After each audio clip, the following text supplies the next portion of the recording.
নমস্কাৰ বন্ধুসকল, সকলোকে স্বাগতম নতুন এটা ভিডিঅ'ত। আৰু বৰ্তমান আছো জলকীয়া খেতিত আৰু এইমাত্ৰ মাল বিক্ৰী কৰি আহিলোঁ। চ' এতিয়া আছো বৰ্তমান বাগানত। তো পিছফালে দেখা পাইছে এইবিলাক জলকীয়া আৰু এইটো পিছফালে আছে মোৰ তিয়হ খেতিখিনি। তো কালি আপোনালোকক দেখুৱাইছোঁ। তো বন্ধুসকল, জলকীয়া খেতি আপোনালোক দেখুৱাম মই আজি। তো চাই থাকক, সম্পূৰ্ণ ভিডিঅ'টো শেষলৈকে চাব। যদি পেজটোত নতুনকৈ তেতিয়াহ'লে পেজটো ফ'ল' কৰি দিব, লাইক কৰি দিব, কমেণ্ট এটা জনাব আপোনালোকে কেনেকুৱা হৈছে মোৰ জলকীয়া খেতিখিনি। আৰু যদি কিবা সুধিব লগা থাকে তেতিয়াহ'লে আপোনালোকে সুধিব পাৰে। চ' সম্পূৰ্ণ আপোনাৰ মই ইয়াতে ড্ৰিপ মালচিং সম্পূৰ্ণ লগাই দিছোঁ। চ' চাই থাকক ভিডিঅ'টো শেষলৈকে। বন্ধুসকল, এয়া হ'ল মোৰ জলকীয়া খেতি, সম্পূৰ্ণ দেখুৱাই দিছোঁ মই আপোনালোকক একবাৰ। চাওক, ইয়ালৈকে 1 বিঘা লগাইছোঁ, কিন্তু বহুত পাতলকৈ লগাইছোঁ মই, যিহেতু লাষ্টিং কৰিব লাগিব জলকীয়াখিনি এইবাৰ। যিহেতু অলপ বেছি ঘনকৈ ৰুলে সোনকালে পুলিখিনিত বেমাৰ লাগে। চ' এইবাৰ বহুত পাতল পাতল লগাইছোঁ। আপোনালোকে মাজত চাওক কিমান ডিফাৰেঞ্চ দিছোঁ মই। 1 বিঘা জলকীয়া খেতি, 1 বিঘা মাটিত মই জলকীয়া পুলি লগাইছোঁ আপোনাৰ 2000ৰ পৰা 2200 পুলি লগাইছোঁ। তো চাব পাৰে জলকীয়া বৰ্তমান, আৰু বৰ্তমান জলকীয়া পকিব আৰম্ভ কৰিছে। এইবিলাক চাওক, এনেকুৱাকৈ পকিব আৰম্ভ কৰিছে চব গছতে। চ' এতিয়া মাল ছিঙা যাব মালবিলাক। আৰু বৰ্তমান এইবছৰ জলকীয়াৰ মাৰ্কেট ইমান ভাল বেছি নাই।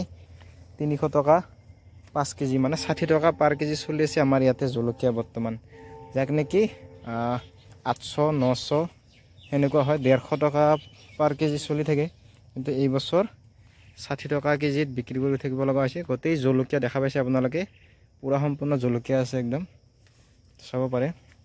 এইবিলাক চাওক গছত ৰঙা হৈ পকি আছে, এইবিলাক চাওক আপোনালোকে দেখা পাইছে।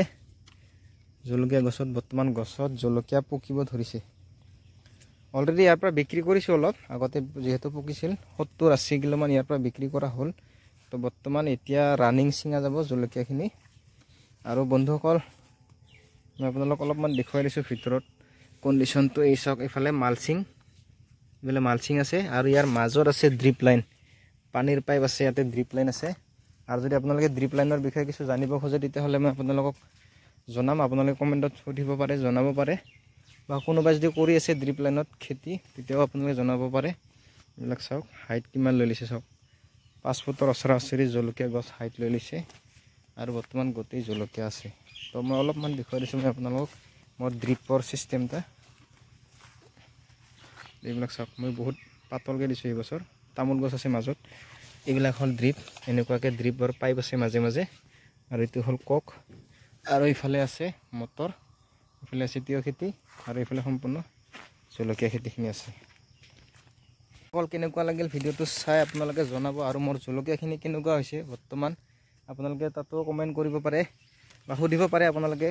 ড্ৰিপ হওক বা মালচিং, যিকোনো কথা আপোনালোকে যদি কিবা থাকে সুধিব লগা তেতিয়াহ'লে সুধিব পাৰে।